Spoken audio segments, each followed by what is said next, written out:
Agora de pé. Agora de pé vamos cantar o hino 54, Unidos pela Palavra.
Amados queridos, agora seria o momento da oração, mas eu vou mudar o protocolo. Oi?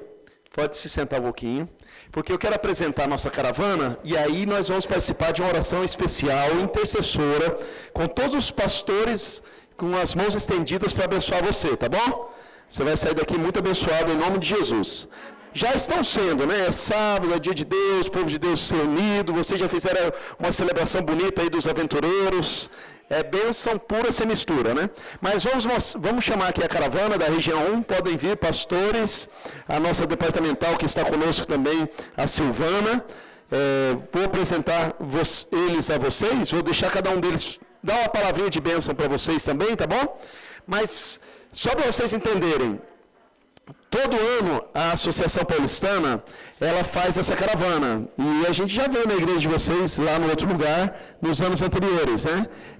A ideia é todos os pastores em todas as igrejas, só não dá ao mesmo tempo, porque aí são 10 regiões, mais de 260 igrejas e grupos, né? Não dá para estar ao mesmo tempo todo mundo, mas dá para a gente dividir em fatias nosso time, nosso grupo, e o time da região 10, da região 1, aliás, o time da região 1, né, os pastores dessa região que vocês fazem parte, estão rodando aí desse final de semana até o outro final de semana.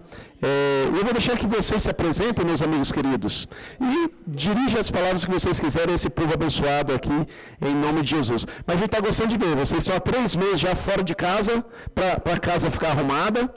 Mas eu digo que é melhor fora do que dentro com ela reformando, né? Eu já participei de reforma dentro da minha casa, ninguém merece isso. É melhor estar fora mesmo que adaptado. E vocês estão animados, a liderança falou que até aumentou um pouquinho a frequência, pelo estar num lugar diferente, né?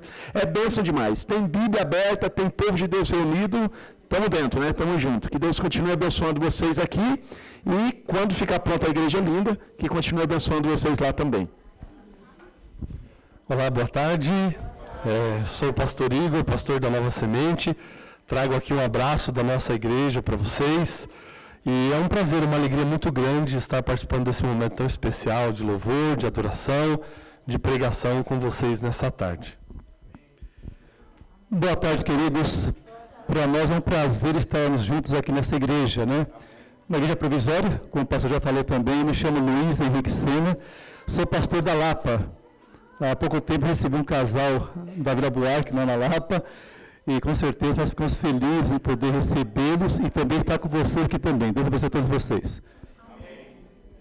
Boa tarde, gente. Eu sou a Silvana Casonato, trabalho lá na associação junto com o pastor Alex. Eu cuido lá dos departamentos da ASA e do Ministério 60+. Estou muito feliz de estar com vocês. Vocês estão aqui numa casa provisória, né? A gente nem pôde chegar batendo palmas e dizendo, ô de casa, né? Para vocês atenderem a gente. Mas nós estamos alegres por visitá-los e por estarmos aqui com vocês nessa tarde. Vai ser uma bênção. Boa tarde, feliz sábado a todos. Meu nome é Renan. Sou pastor associado na Central de São Paulo, igreja próxima aqui, irmã nossa. Uma alegria estar aqui com vocês também nesta tarde. Deus abençoe a todos. Amém. Queridos, nós vamos orar agora então. E antes de nós orarmos e pedirmos as bênçãos do Senhor, eu quero trazer à nossa memória um texto da palavra que fala a respeito desse Deus que está sempre pronto a ouvir a nossa oração e derramar as mais preciosas bênçãos sobre nós. Esse texto está em Isaías, capítulo 59, no primeiro verso, e ele diz assim: Eis que a mão do Senhor não está encolhida para que não possa salvar, e nem surdo o seu ouvido que não possa ouvir. A Bíblia fala de um Deus que ouve o clamor do nosso coração e estende a sua mão para nos abençoar. E é a esse Deus que nós vamos orar agora. Então, assim como você está, feche seus olhos, curve a sua fronte e vamos orar. Querido Deus, para nós é motivo de muita alegria participarmos desse momento aqui. Nessa tarde de sábado, continuamos com a nossa mente, o nosso coração, voltados para as coisas e questões do alto, cultivando os princípios e valores do céu, na nossa prática, na nossa comunhão, no nosso convívio. E é muito bom fazermos tudo isso na Tua presença. Muito obrigado porque o Senhor continua aqui conosco. E nós queremos, nesse momento, depositar o nosso coração em Tuas mãos. E com ele, ó Deus, os nossos sonhos, os nossos anseios, os nossos planos, mas também com o nosso coração, as nossas angústias, as nossas preocupações, as nossas ansiedades, porque o Senhor tem cuidado de nós. E é por isso que, aprendendo com a Tua palavra, e simbolicamente, usando a mão de cada um dos pastores aqui, como representantes da Tua poderosa mão, nós estendemos as nossas mãos sobre o Teu povo. E pedimos que o Senhor derrame sobre cada um de nós as mais preciosas bênçãos dos céus. Que sejamos abençoados com a direção do Teu Santo Espírito, que sejamos abençoados com o amparo da Tua forte mão, que sejamos abençoados com a Tua provisão, e que o lar de cada família aqui representado, Deus, possa realmente receber a visita do Teu Santo Espírito e as mais preciosas bênçãos dos céus. Cuida de nós, ó Deus, derrama sobre nós de maneira abundante agora o Teu Santo Espírito, a fim de que nada nos impeça de termos um encontro contigo através da Tua palavra. Usa mais uma vez o pastor Renan, que ele seja um instrumento poderoso em Tuas mãos para falar ao coração de todos nós, e que possamos sair daqui profundamente transformados e impactados pelo poder da Tua Palavra e pelo mover do Teu Santo Espírito. Fala o nosso coração, ó Deus, e toma-nos em Tuas mãos hoje e sempre, em nome de Cristo Jesus. Amém, Senhor. Amém.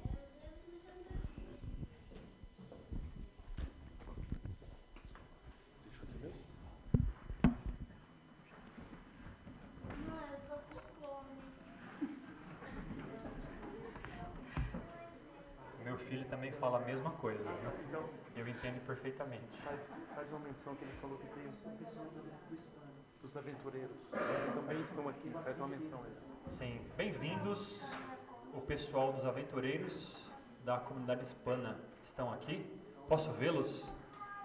Saudação para vocês. O que houve agora? Uma investidura? Foi uma investidura? Ah, que legal. Quem foi? Vai ter ainda ou já aconteceu? Já aconteceu. Já teve, já foi. Tá bom. E quem foi investido? Ou quem passou do aventureiro para desbravador? Deixa eu ver. Aqui. Parabéns, viu? Agora vocês vão dormir em barraca. Hotel, quarto, lençol. Acabou. Mas é gostoso, bem gostoso. Principalmente quando chove. Mas a aventura é gostosa. Quem são os líderes dos aventureiros? Já estão sentindo falta das crianças que estão indo, né? Mas viram outras? Tá bom. Muito bem. Podemos orar? Para nós iniciarmos o estudo da palavra? Nosso Deus, obrigado porque o Senhor tem estado conosco. Hoje foi um dia especial. Nós temos visto decisões, temos acompanhado o Teu mover nas igrejas desta região e das demais também. E aqui estamos, nesta tarde de sábado, para ouvir a Tua voz. Nós vamos abrir Tua palavra e pedimos mais uma vez a compreensão do Teu Santo Espírito, que Ele nos mova a entender e a colocar o nosso coração nas Tuas mãos, para que a nossa vontade também esteja alinhada à Tua. Pedimos em nome de Jesus. Amém. Oi, meu jovem. Heitor. Tem uma série de TV americana. Toda quinta-feira, essa série estreia um episódio. A série se chama Lei e Ordem. É uma das séries mais longevas dos Estados Unidos, porque ela começou no dia 13 de setembro de 1990. A série Lei e Ordem também é uma das séries mais icônicas da TV americana, porque todas as séries policiais se dividem em antes e depois do seriado Lei e Ordem. Lei e Ordem, todo episódio de Lei e Ordem se divide em dois. Em primeiro lugar, é tratado sobre lei.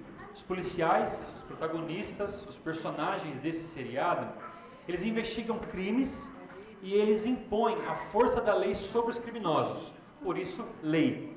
A segunda parte do episódio, cada episódio 2 partes, como eu mencionei, a segunda parte, os policiais acompanham o juízo, acompanham a ordem sendo implementada na vida das pessoas que sofreram e também na daqueles que fizeram alguma coisa contra outras pessoas.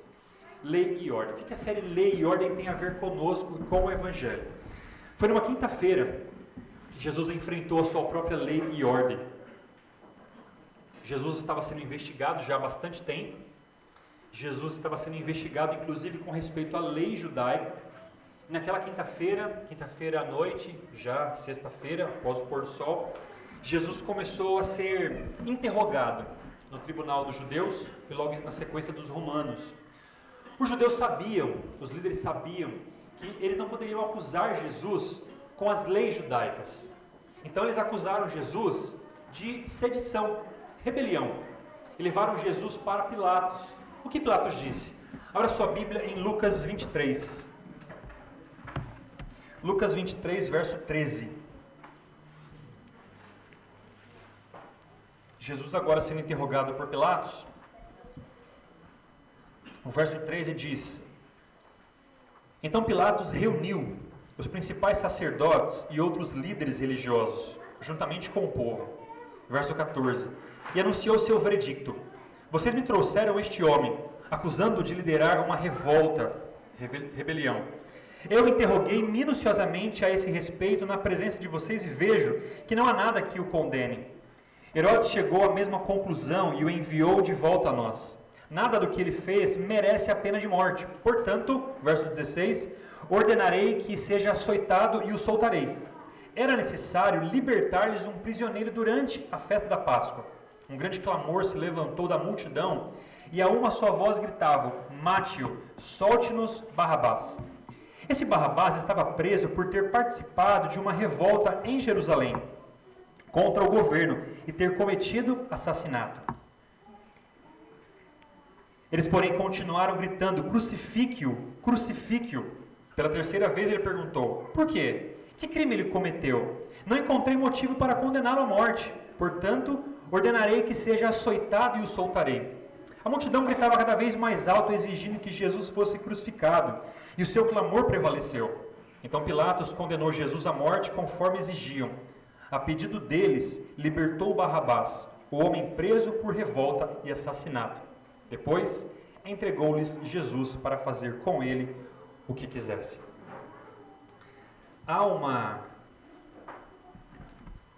Havia um costume, naquele tempo, de soltar um prisioneiro.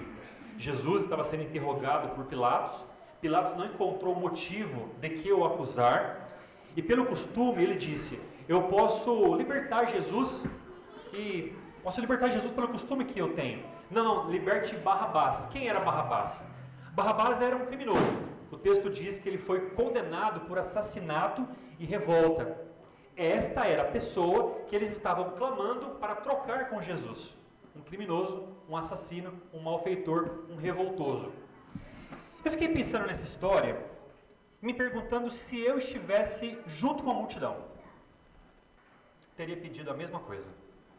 Solte Barrabás e prenda Jesus. Claro que não teria os mesmos motivos que a multidão. Mas conhecendo quem eu sou, sabendo os pecados que carrego e quanto preciso de um Salvador, teria pedido que Barrabás fosse solto, Jesus fosse preso, para que ele pudesse morrer para um pecador como eu. Mas a ironia dessa história é que Barrabás tem um significado. A palavra bar é filho em aramaico, em hebraico. Abá é pai. Portanto, o significado do nome Barrabás é filho do pai. Bar-abá. Barrabás. Jesus é o filho do pai. Mas Jesus é o filho justo do pai.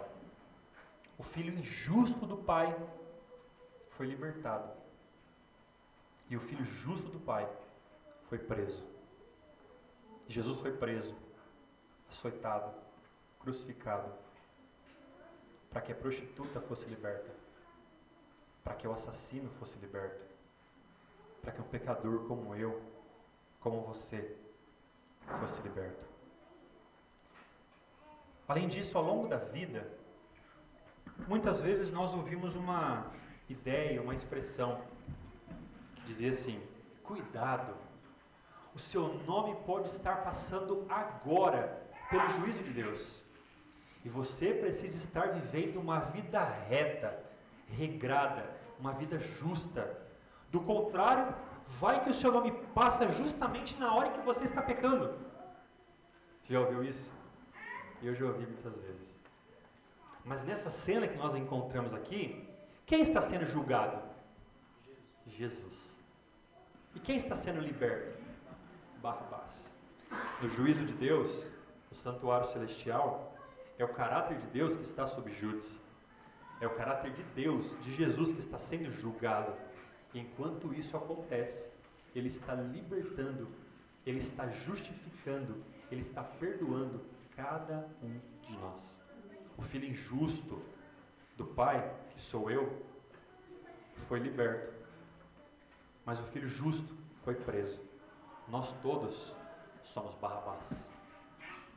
Mas Jesus tornou-se um criminoso. Jesus foi preso como um criminoso. Isso era parte do plano da salvação, porque Jesus se tornou um conosco. Ele se tornou um criminoso para salvar outro criminoso. Quem era este? Acompanhe comigo, versículo 32. 2 outros homens, ambos criminosos, foram levados com ele a fim de também serem executados. Quando chegaram ao lugar chamado Caveira, o pregaram na cruz. E os criminosos também foram crucificados, um à sua direita e o outro à sua esquerda. Jesus disse: Pai, perdoa-lhes, pois não sabem o que fazem. E os soldados tiraram sortes para dividir entre si as roupas de Jesus. A multidão observava e os líderes zombavam. Salvou os outros, salve a si mesmo, se é o Cristo, o escolhido de Deus, diziam. Os soldados também zombavam dele, oferecendo-lhe vinagre para beber. Diziam: se você é o rei dos judeus, salve a si mesmo. Uma tabuleta presa acima dele dizia: este é o rei dos judeus. Um dos criminosos, verso 39, dependurado ao lado dele, zombava: então você é o Cristo, salve a si mesmo e a nós também. Mas o outro criminoso o repreendeu: você não teme a Deus nem mesmo ao ser condenado à morte? Nós merecemos morrer por nossos crimes, mas este homem não cometeu mal algum. Então ele disse: Jesus, lembre-se de mim quando vier no seu reino. E Jesus lhe respondeu: eu lhe asseguro, hoje você estará comigo no paraíso. Jesus tornou-se um criminoso para salvar um criminoso, que a tradição cristã encarregou-se de chamar de Dimas. Dimas e Gestas. Não sei se esses de fato eram os nomes deles, mas a tradição encarregou-se de chamá-los assim: Dimas, o bom ladrão; Gestas, o mau ladrão. Como é a vida de um criminoso? Só para eu saber, alguém que já cometeu um crime? Não, né? Graças a Deus não. Brincadeira. Mas vejam, como é a vida de um criminoso? A sociedade considera o criminoso como perigoso. Entende que este criminoso oferece potenciais riscos para a sociedade. Então a sociedade olha para um criminoso e o enxerga como perigoso. Como é que a religião enxerga o criminoso? Se a sociedade enxerga como perigoso, a religião enxerga como perdido, porque ele teve todas as oportunidades na vida. Ele teve todas as escolhas e tomou decisões ruins, erradas. Então ele está perdido, não aproveitou as oportunidades que ele deveria ter aproveitado. Perigoso, perdido. Como que a família do criminoso enxerga um criminoso? Prejuízo. Porque talvez o criminoso seja um dos seus filhos, talvez envolvido com algum tipo de entorpecente, e ele muitas vezes retira coisas de casa para vender e para conseguir um entorpecente, algum tipo para manter o seu vício. Então a família enxerga como um prejuízo. Perigoso, perdido, prejuízo. Como é que Jesus enxerga o criminoso? Verso 34. Pai, perdoa-lhes, porque eles não sabem o que fazem. Jesus enxerga o criminoso como perdoado. Jesus enxerga o criminoso como perdoado. Mas como que o criminoso se enxerga? Como que ele se vê? Algum tempo atrás, faz bastante tempo, eu assisti um documentário na Rede Globo chamado Falcão, Meninos do Tráfico, em 2006. Nesse documentário, era retratada a vida de crianças, de jovens, nas comunidades do Rio de Janeiro. E nesse documentário, mostrou-se que muitos deles consideravam que a sua vida era passageira. Inclusive um deles disse assim: quando eu morrer, surgirá outro melhor ou pior do que eu. Eu também tive a oportunidade de trabalhar em comunidades aqui em São Paulo e conversava com alguns dos garotos que estavam sim envolvidos com o tráfico. E muitos deles acreditavam que a vida deles não iria durar muito. Eles sabiam que a vida deles era passageira. A sociedade enxerga como perigosos, a religião enxerga como perdidos, a família enxerga como prejuízo, eles se veem como passageiros, mas Jesus os enxerga como perdoados. O Dimas sabia que a sua vida de crimes, em algum momento, o levaria a um julgamento, o levaria à morte. E de fato isso aconteceu. Ele foi julgado pelo Império Romano e sentenciado à pena de morte, à pena capital, crucifixão. E lá na crucifixão, passou por ele uma grande oportunidade. Ele não conhecia Jesus. Talvez tivesse ouvido sobre Jesus, talvez tivesse visto em algum momento Jesus durante esse tempo, enquanto estava solto. Mas imagino que ele não conhecia Jesus. pelo que o texto demonstra, aparentemente ele não conhecia Jesus. Mas quando ele ouve Jesus dizer, Pai, perdoa-lhes, porque não sabem o que fazem, Dimas teve um lampejo, um insight. Inclusive, Ellen White vai dizer, e eu já li isso, eu não sei te referenciar onde está, mas eu li, acredite em mim. Ela vai dizer que quando um filho de Deus está longe dos caminhos de Deus e por algum momento ele tem um lampejo, uma ideia, um insight, a mente dele se iluminou com alguma coisa, com alguma circunstância que aconteceu, Deus move todo o céu para alcançar aquela pessoa. E naquele momento, vivendo aquela situação, crucificado, Dimas olha para Jesus e pensa assim, peraí, que camarada estranho é esse? Ele está aqui crucificado como eu, como Gestas, e está perdoando aqueles que estão crucificando. Ele tinha raiva do Império Romano, ele tinha raiva dos seus algozes, ele tinha ódio de quem estava fazendo aquilo com ele. Embora ele soubesse que estava errado, ele não conseguia olhar com ternura, olhar com compaixão, olhar com imparcialidade para aquelas pessoas. Mas ele enxerga alguém completamente diferente, com uma mentalidade completamente diferente da dele. Ele tem um lampejo e ele faz um pedido. Versículo 41. Aliás, o pedido é depois. Antes, ele diz estas palavras: nós merecemos morrer pelos nossos próprios crimes, se dirigindo aos Gestas, mas este homem não cometeu mal algum. Dimas, ele enxerga a sua própria pecaminosidade, os seus erros, aquilo que ele carregava. Nós merecemos morrer pelos nossos próprios crimes. E ao mesmo tempo ele lança um olhar para a pureza de Cristo. E este homem, o que fez? John Newton, o traficante de escravos, que escreveu uma música conhecida, Graça Excelsa, e na hora anterior era 208, o atual eu não sei qual é, mas John Newton, quando estava próximo da sua morte, ele disse duas coisas. Ele disse, a minha memória está muito fraca, mas eu consigo me lembrar, primeiro, que sou um grande pecador, e segundo, que Jesus é um grande Salvador. Naquele exato momento, na vida de Dimas, ele aproveitou aquela oportunidade, ele teve um lampejo, um insight, uma iluminação, ele agarrou para si aquilo, ele olhou para si mesmo, ele olhou como ele estava perdido, ele viu que a vida dele não tinha solução, havia acabado para ele a vida dele. Ele olhou para Cristo, para a pureza de Cristo, e disse para o seu amigo, o que ele fez? Nós cometemos pecados, mas ele, e o que ele fez? Então no verso 2 ele faz um pedido a Jesus. Então ele disse, Jesus, lembre-se de mim quando vier no seu reino. Em outras palavras, Senhor, a sociedade me considera como um perigo. A religião esqueceu-se de mim, me enxerga como perdido. Olham para mim e não enxergam solução para a minha vida. A minha família também me acha um prejuízo. Jesus, todos se esqueceram de mim. Por favor, lembre-se de mim. Lembre-se de mim quando vier no teu reino. Se você já fez muita coisa errada na vida, se você já fracassou diversas e diversas vezes, e se você guarda esqueletos no armário, lembre-se de uma coisa: há mais graça no coração de Deus do que pecado em seu passado. Há mais graça no coração de Deus do que pecado em seu passado, porque Jesus pode estender a salvação a qualquer pessoa, em qualquer condição. Jesus estendeu a salvação para aquele homem, naquela condição, porque Jesus estende salvação para toda pessoa, em qualquer condição. Verso 43, Jesus lhe respondeu, eu lhe asseguro hoje, você estará comigo no paraíso. Depois que nós nos batizamos, o que fazemos? Você se batizou. O que você faz?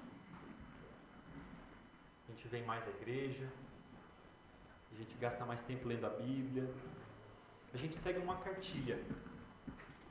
E a cada vez que a gente vai seguindo essa cartilha, a gente se enxerga como mais salvo, mais próximo de Deus. Estou avançando, estou crescendo. E é bonito isso. É gostoso saber que a gente está avançando. Não sou ainda quem deveria ser, mas ao olhar para trás, não sou mais aquela pessoa. E o Dimas? O Dimas não poderia mais viver uma vida pós aceitar Jesus. Vamos imaginar que Jesus transformou o Calvário num tanque batismal. E Dimas foi virtualmente batizado ali. E agora ele tem que seguir uma vida pós-batismo. Mas ele não tem essa vida. Absolutamente não tem tempo. Não tem hora. Em algumas horas, talvez, ele vai morrer.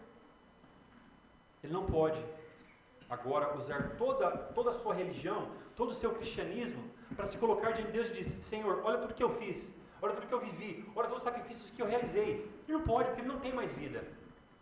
Mas o texto diz que ele tinha uma segurança, uma garantia. Qual era a garantia dele? A palavra de Jesus.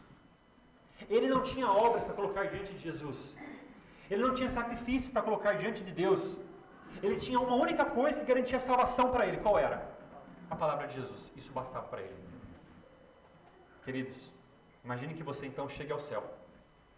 E você está no céu e de repente você vê uma roda de pessoas. E nessa roda de pessoas há alguém ali conversando, explicando, contando. E você pergunta: quem é aquela pessoa que está ali contando? Ah, dizem, é o Dimas.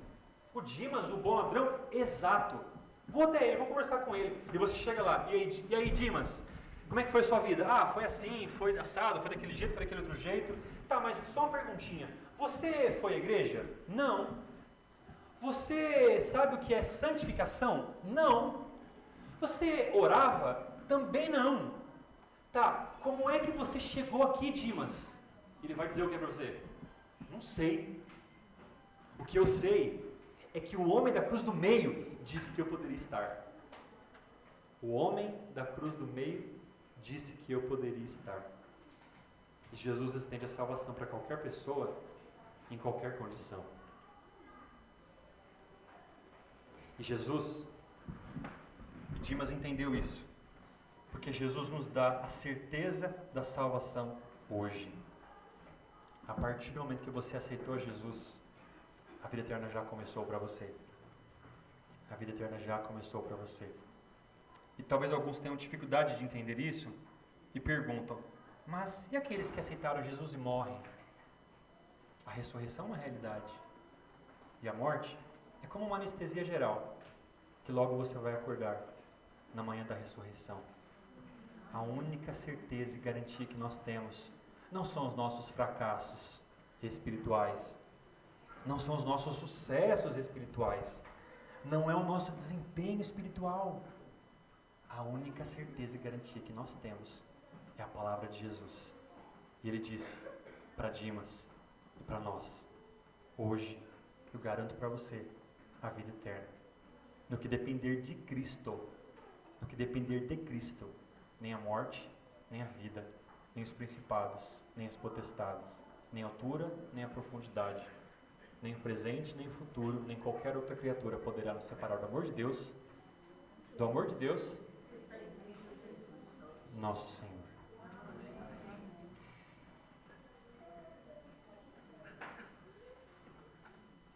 Verso 33.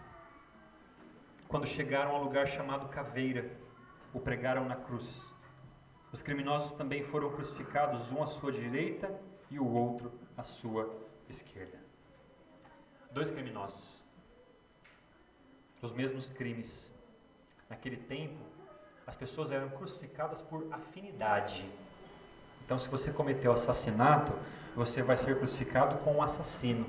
Se você roubou, você vai ser crucificado como um ladrão. Como não havia ninguém para ser crucificado com os mesmos crimes de Jesus, rebelião, sedição, então colocaram Jesus junto com esses malfeitores, junto com esses criminosos. Mas esta cena que Lucas retrata para nós, somente Lucas retrata essa cena, retrata a imagem da humanidade. 2 criminosos, um à direita e outro à esquerda. Nós não podemos escolher a família que nós vamos nascer, os traumas que vamos carregar. Nós não podemos escolher muita coisa em nossas vidas, mas todas essas coisas um dia vão cair no esquecimento. No entanto, nós podemos escolher o nosso destino eterno. Aqueles dois criminosos estavam separados por alguns metros de distância, mas na eternidade eles estarão separados para sempre, porque um deles escolheu Jesus, o outro não. E o que nos diferencia das outras pessoas não é o grau de pecado, não é a quantidade de pecados que temos. Porque temos a tendência de olhar para o outro e pensar, tem mais pecado do que eu. O pecado é mais visível, é mais vergonhoso. O meu pouca gente nota. O meu é o orgulho, é a mentira. São pecados invisíveis. O outro, esse pecado é vergonhoso, vexatório. Eu quero distância, até porque se eu estar com essa pessoa, eu vou me confundir com ela. Mas nós não nos dividimos a partir da quantidade de pecados, se é que isso pode ser contabilizado. Nós nos dividimos por uma escolha. A escolha em favor de Cristo e a escolha por outro caminho. E esses dois criminosos estarão separados para sempre, porque um escolheu Jesus, o outro não. Esta é a escolha que precisamos reafirmar todos os dias. Escolher Cristo, porque todos os dias também Ele vai nos escolher. Dois criminosos, mesmos crimes, mesmo tribunal, mesma sentença, mesma distância de Jesus, escolhas diferentes. Qual será a sua escolha? Voltando ao seriado que mencionei no começo, há um episódio, temporada 17, episódio 15. A policial Amanda, ela se envolve em jogos de azar. Ela tem esse vício. E num dia, ela acaba entrando num clube. Ela não deveria estar como policial ali, mas ela está. E ela é descoberta. Acontece que havia um capanga que trabalhava para os donos deste clube, deste cassino, que estava infiltrado. E também era policial, e trabalhava infiltrado. Mas para não quebrar com seu disfarce, ele começa a pedir algumas coisas dela. Até que então ela descobre que ele é policial também. Para encurtar a história, quando ela é levada para a corregedoria, ele defende ela. Inclusive até contam algumas coisas lá para poder livrar a situação dela. No final, ela disse assim para ele: você poderia queimar o meu filme, me mandar embora da corporação, e estava tudo certo, porque eu realmente merecia esta punição. Ele disse para ela as seguintes palavras: eu acredito que 1 ou 2 pecados não definem quem nós somos. Siga em frente e tome melhores decisões daqui para frente. Jesus pode desconsiderar toda uma vida errada a partir de uma única escolha boa. O Dimas não vai colher as consequências das escolhas erradas que ele viveu e tomou ao longo da vida. O Dimas vai colher as consequências de uma única escolha boa: aceitar a Jesus. Porque Jesus pode desconsiderar todo o passado e recomeçar algo novo. Não é 1, 2, 3 pecados que definem você. O que define você é a imagem que Jesus coloca diante de você. Perdoado. As pessoas podem nos ver como perdidos, prejuízo, perigosos, mas Jesus nos olha como perdoados. Ele estende a salvação a qualquer pessoa, em qualquer condição. Ele confirma a nossa salvação. E Jesus pode apagar todas as escolhas erradas das nossas vidas a partir de uma única escolha boa. Se você cometeu erros na vida, tudo certo. A sua vida não precisa ser um fracasso. Porque se você tomar essa decisão, a sua vida será aquilo que Deus planejou que fosse. Que Deus te abençoe. E que essa imagem de Jesus, perdoador, cale fundo no seu coração, transforme e transtorne toda a sua vida e a sua existência. Amém. Vamos nos colocar em pé para orarmos?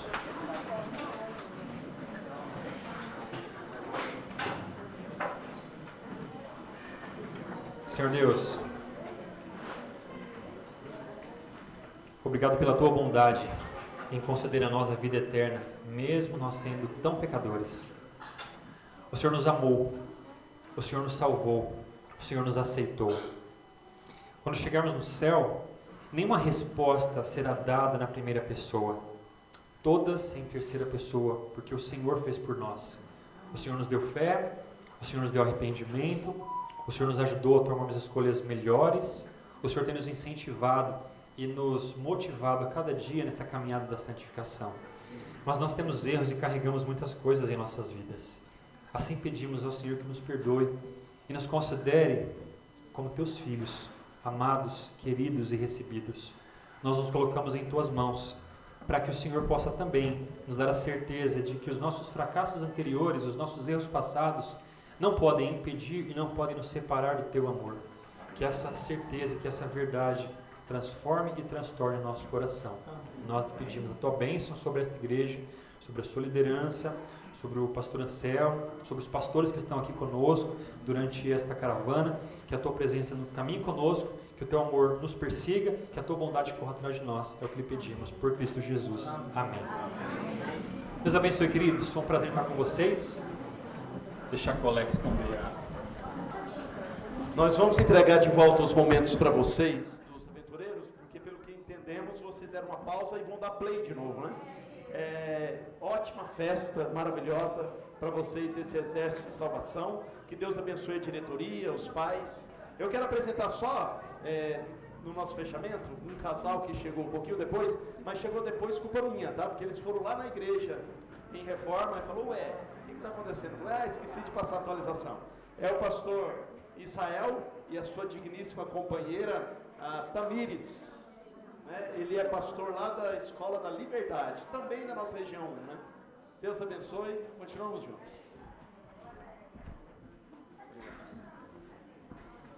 E mais uma vez nós gostaríamos de agradecer imensamente a presença dos pastores aqui da Caravana da Esperança e que Deus continue abençoando ricamente a Igreja Adventista, esse projeto, esse plano e esse propósito que nós sabemos que todos vocês são usados por Deus. Amém.